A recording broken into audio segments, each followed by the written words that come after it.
Trump के आज अपने सारे दूत वहां जाकर रूस के लोगों से ये कह रहे हैं कि आपकी इकोनॉमी तो ठप पड़ी हुई है जंग की वजह से, आप जंग रोको और आपके साथ हम, जिसमें खुद ट्रंप के सहयोगी शामिल हैं, वो बिजनेस डील्स करेंगे, आपकी बड़ी बड़ी कंपनियों में पार्टनरशिप लेंगे। अमेरिका के बड़े बड़े अरबपतियों के नाम छपे हैं रिपोर्ट में कि वो आपकी इस ऑयल कंपनी में या उस मिनरल कंपनी में हम साझेदारी करेंगे, और ये पैसा जो है आप भी कमाइए हम भी कमाएं, और इसमें यूक्रेन कहीं नहीं है इस बीच में।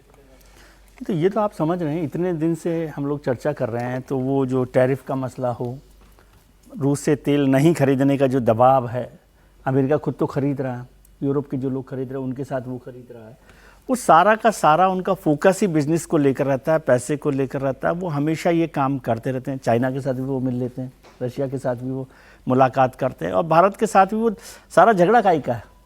तो भारत से उसके कोई बॉर्डर थोड़ी मिल रहे हैं अमेरिका से कि युद्ध में कोई कब्जा कर लेंगे या नहीं करेंगे। वो सारा झगड़ा तो बिजनेस का है। भाई भारत से किस बात का झगड़ा हो रहा है? पैसे का झगड़ा है। तो वो पैसे के झगड़े के लिए कुछ भी कर सकते हैं, और ये बात बहुत आसानी से समझी जा सकती है कि ट्रंप साहब की जितनी भी नीतियाँ बने, अभी जो उससे पहले हमने अभी वेनेजुएला की बात की, तो वेनेजुएला में क्या बात थी? पैसा। तो वो भी पैसा का मसला था। तो ट्रंप साहब जब तक रहेंगे तब तक वो जानते हैं कि पैसे के बिना कुछ नहीं है, सबसे बड़ा रुपया है उनके डॉलर जो है। ये देखिए स्टीव विटकॉफ ने जो इंटरव्यू दिया, सर कोट कर रहा हूं कुछ लाइनें, Russia has so many vast resources, vast expenses of land, if we do all that and everybody is prospering and they are all part of it, then there is no conflict.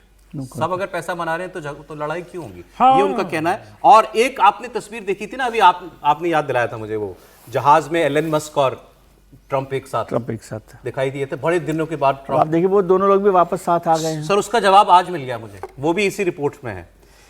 Kirill दिमित्रीदेव ये head हैं रूस के sovereign wealth fund के। वो sovereign wealth fund है $300 million का, 300 billion dollar का, sorry $300 billion का।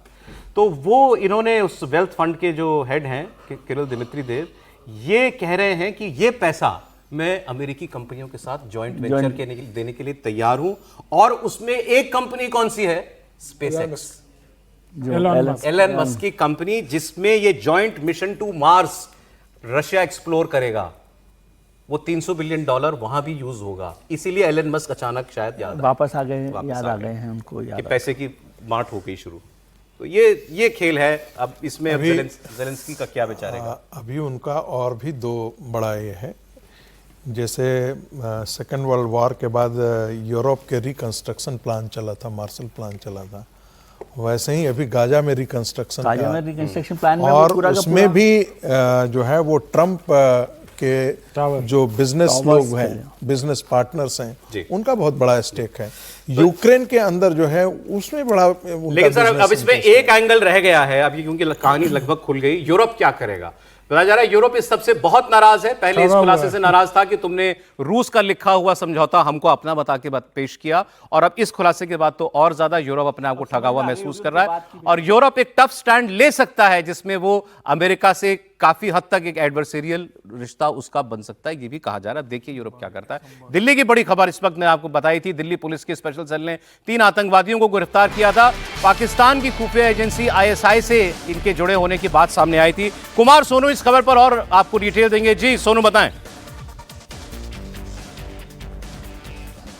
देखिए सौरभ, दिल्ली पुलिस की स्पेशल सेल ने 3 जो गैंगस्टर से टर्न हुए हैं आतंकियों में उनको पकड़ा है, और इन तीनों की गिरफ्तारी जो है वो उत्तर प्रदेश और पंजाब और मध्य प्रदेश से हुई है। बड़ी कामयाबी है दिल्ली पुलिस के हाथ। दरअसल इन तीनों के नेटवर्क जो हैं वो ISI से जुड़े हुए हैं थ्रू शहजाद भट्टी। शहजाद भट्टी जो है वो पाकिस्तान मूल का जाना माना गैंगस्टर है और ISI का एजेंट माना जाता है। ISI से उसके सीधे संपर्क हैं। आपको बता दें कि कुछ टाइम पहले जो है लॉरेंस बिश्नोई और शहजाद भट्टी का एक वीडियो कॉल की रिकॉर्डिंग भी जो है सामने आई थी, जिसमें वो आपस में बात कर रहे थे। फिलहाल दिल्ली पुलिस की स्पेशल सेल इनसे लगातार पूछताछ कर रही है। 4 बजे आधिकारिक तौर पर प्रेस कॉन्फ्रेंस कर तमाम खुलासे किए जाएंगे। इनके पास से क्या कुछ रिकवरी हुई है, ये अभी इस तमाम जानकारियों का आने का इंतजार है। लेकिन सीधा सीधा ISI के नेटवर्क से जुड़े हुए थे ये तीनों लोग, और तीनों को जो है दिल्ली पुलिस की स्पेशल सेल ने गिरफ्तार किया है मध्य प्रदेश, उत्तर प्रदेश और पंजाब से। जी कुमार सोनू, बहुत शुक्रिया आपका। तो ये दिल्ली पुलिस ने 3 लोगों को पकड़ने में कामयाबी हासिल की है।